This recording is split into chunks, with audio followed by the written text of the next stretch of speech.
हर हर Mahadev. Hello friends, welcome to my channel. आप सभी को हरताल का तीज की बहुत बहुत शुभकामनाएं। इस वीडियो में आज मैं आपके साथ शेयर कर रही हूं हरताल का तीज की पूजा सामग्री। हरताल का तीज का व्रत भाद्र मास के शुक्ल पक्ष की तृतीया को रखा जाता है।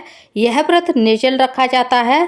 हरताल का तीज का व्रत सुहागन महिलाएं अपने अखंड सौभाग्य के लिए, साथ ही परिवार में सुख शांति समृद्धि के लिए रखती हैं। वहीं कुंवारी कन्याएं इस व्रत को अच्छे घर बर को पाने के लिए रखती हैं। तो चलिए आइए देख लेते हैं हरताल का तीज की पूजा के लिए हमें किस किस सामग्री की आवश्यकता पड़ने वाली है। सबसे पहले हमें हरताल का तीज के व्रत के लिए चाहिए होगा चौकी पर या फिर पाटी पर बिछाने के लिए एक लाल या पीला वस्त्र। साथ ही हमें लेनी है शिव परिवार की फोटो। जैसे यदि किसी के पास शिव परिवार की मूर्तियां ना हो तो आप इस प्रकार का शिव परिवार का फोटो भी पूजा में रख सकते हैं।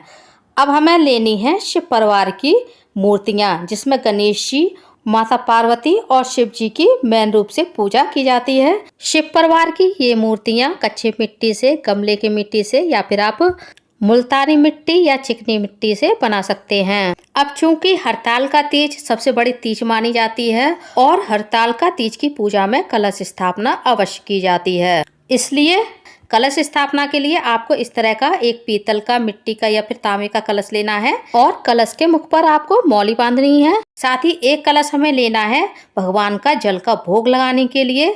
अब हम लेंगे कलश स्थापना के लिए एक सुपारी, हल्दी, एक सिक्का और एक बतासा। साथ ही एक हल्दी सुपारी हमें भगवान गणेश को पूजा में अर्पित करने के लिए चाहिए। साथ ही हमें चाहिए होंगे कुछ अक्षत कलश में डालने के लिए। अब हमें लेना है पंचामृत भगवान भोलेनाथ का अभिषेक करने के लिए। इस पंचामृत में मैंने दूध, दही, घी, शहद, शक्कर सभी पांचों चीज़ों को एक साथ मिक्स कर लिया है। आप चाहें तो इन सभी पांचों चीज़ों से अलग अलग भी भगवान का अभिषेक करा सकते हैं। अब हमें पूजा के लिए लेना है एक जटाओं वाला पानी वाला नारियल।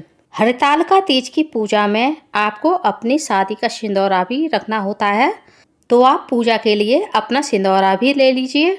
अब हम अन्य पूजन सामग्री देख लेते हैं। जैसे पूजा के लिए हमें चाहिए होगा पीला चंदन भगवान भोलेनाथ को लगाने के लिए। माता पार्वती के लिए हमें सिंदूर लेना है। साथ ही हमें भगवान को वस्त्र रूप में अर्पित करने के लिए मौली लेनी है। अब हमें सभी भगवान को लगाने के लिए लेना है इत्र। इसके अलावा हमें लेने हैं कुछ अक्षत। जब हम भगवान को तिलक करेंगे तो भगवान को हम तिलक में अक्षत अर्पित करेंगे। साथ ही हमें लेने हैं भगवान भोलेनाथ को अर्पित करने के लिए काले तिल। अब हम लेंगे भांग, ये सूखी भांग है। भगवान भोलेनाथ को जो जो चीज़ें प्रिय होती हैं वह आपको हरताल का तीज की पूजा में भगवान भोलेनाथ को अर्पित करनी है। इसके अलावा आप समी पत्र भी भगवान को अर्पित कर सकते हैं। अब हमें लेनी है धूप बत्ती भगवान की पूजा में वातावरण को सुगंधित करने के लिए। अब हमें पूजा के लिए 2 घी के दीपक चाहिए होंगे, जिसमें से एक दीपक हम कलश के ऊपर रखेंगे और एक दीपक से हम भगवान की आरती करेंगे।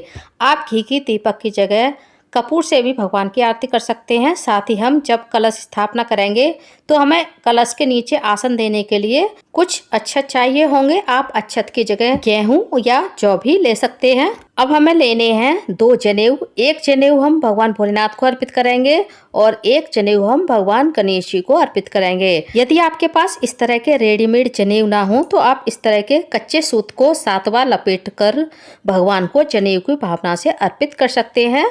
अब हमें लेनी है एक माचिस दीपक जलाने के लिए। साथ ही हमें दक्षिणा स्वरूप कुछ पैसे भी लेने हैं भगवान को अर्पित करने के लिए। आप ये दक्षिणा अपनी श्रद्धा के अनुसार कम या ज़्यादा ले सकते हैं। इसके अलावा हमें लेने हैं कोई भी मौसमी फल, जैसे मैंने केला, आम और आड़ू बुखारा लिया है। अब हरताल का तीज की पूजा में हवन भी किया जाता है, तो हवन के लिए हमें चाहिए होगा हवन कुंड, गाय के गोबर का उपला या फिर आप आम की समिधाएं भी ले सकते हैं। साथ ही आपको चाहिए होंगे हवन के लिए कुछ बतासे। मैंने ये हवन कुंड पीतल का लिया है, आप तांबे का या फिर मिट्टी का भी ले सकते हैं। हवन के लिए हमें चाहिए होगी हवन सामग्री और लौंग, इलायची, कपूर भी हमें हवन के लिए लेनी है। इसके अलावा हमें हवन के लिए घी भी लेना है। जब हम कोई भी व्रत करते हैं तो उस व्रत कथा को अवश्य पढ़ा जाता है, तो हमें चाहिए होगी एक हरताल का तीज व्रत की कथा की पुस्तक। हरतालिका तीज व्रत की कथा को आप पढ़ भी सकते हैं और सुन भी सकते हैं। अब हमें लेनी है माता पार्वती के लिए सुहाग सामग्री। माता पार्वती को आप 16 श्रृंगार भी अर्पित कर सकते हैं। यदि आपकी श्रद्धा नहीं है कि आप माता पार्वती को 16 श्रृंगार अर्पित कर पाएं, तो आप सुहाग की 5 या 7 चीजें भी माता पार्वती को सुहाग में अर्पित कर सकते हैं। हरतालिका तीज की पूजा में सास के लिए बायना निकाला जाता है, जिसमें आपको सासू माँ को सुहाग सामग्री और एक साड़ी दान में देनी होती है। आप साड़ी की जगह अपनी सासू माँ को सूट भी दे सकते हैं, या फिर आपकी श्रद्धा ना हो तो आप एक ब्लाउज का पीस या दुपट्टा भी उनको बाने के रूप में दे सकते हैं। और इस बायने पर आपको कुछ दक्षिणा भी रखनी होती है। ये दक्षिणा आप अपनी श्रद्धा के अनुसार कम या ज़्यादा कर सकते हैं। अब हम माता पार्वती भगवान भोलेनाथ को अर्पित करने के लिए लेंगे कुछ आक के पत्ते, बेलपत्र, पीपल के पत्ते, बेल, धतूरे का फल, साथ ही हमने कुछ लिए हैं करी पत्ते, और कलश स्थापना के लिए हैं हमने अशोक के पत्ते। आप अशोक के पत्ते की जगह आम के पत्ते या फिर पान के पत्ते भी ले सकते हैं। अब हमें लेने हैं कुछ पुष्प, जिसमें हमने सफ़ेद पुष्प भगवान भोलेनाथ के लिए हैं, कुछ बेलपत्र लिए हैं, एक हमने भगवान के लिए गेंदे के फूलों की माला ली है, और गुलाब के फूल हमने माता पार्वती के लिए और गणेश जी के लिए हैं। साथ ही हमने गणेश जी के लिए धूप घास भी ली है। अब हमें पूजा के लिए लेने हैं भीगे हुए काले चने। साथ ही हमने भोग में भगवान को अर्पित करने के लिए है मावा की बर्फी और बेसन के लड्डू।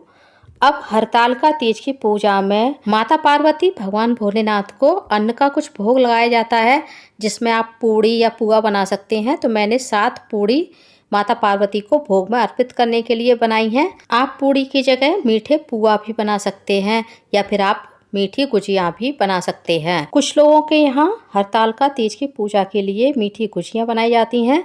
जैसी आपके यहाँ परंपरा हो आप उस हिसाब से कर लीजिएगा।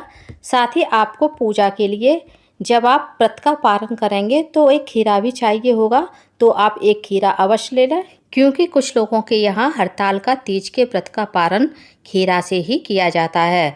तो उम्मीद करती हूँ फ्रेंड्स, हरतालिका तीज व्रत की पूजा सामग्री का मेरा ये छोटा सा वीडियो आप लोगों को पसंद आया होगा। हरतालिका तीज के व्रत की पूजा विधि का और व्रत कथा का भी वीडियो आपको मेरे चैनल पर मिल जाएगा। लिंक आपको ऊपर आई बटन में मिल जाएगी। यदि आप मेरे चैनल पूनम की आस्था पर पहली बार आए हैं तो प्लीज़ चैनल को सब्सक्राइब कर लीजिए। वीडियो को ज़्यादा से ज़्यादा लाइक कीजिए, शेयर कीजिए, साथ ही बेल आइकन को प्रेस कर दीजिए, ताकि हमारी आने वाली सारी लेटेस्ट वीडियो की नोटिफिकेशन आप लोगों को टाइम से मिल सके। कमेंट्स बॉक्स में हर हर महादेव माता पार्वती की जय अवश्य लिखिएगा। धन्यवाद फ्रेंड्स। हर हर महादेव माता पार्वती की जय। जय माता दी।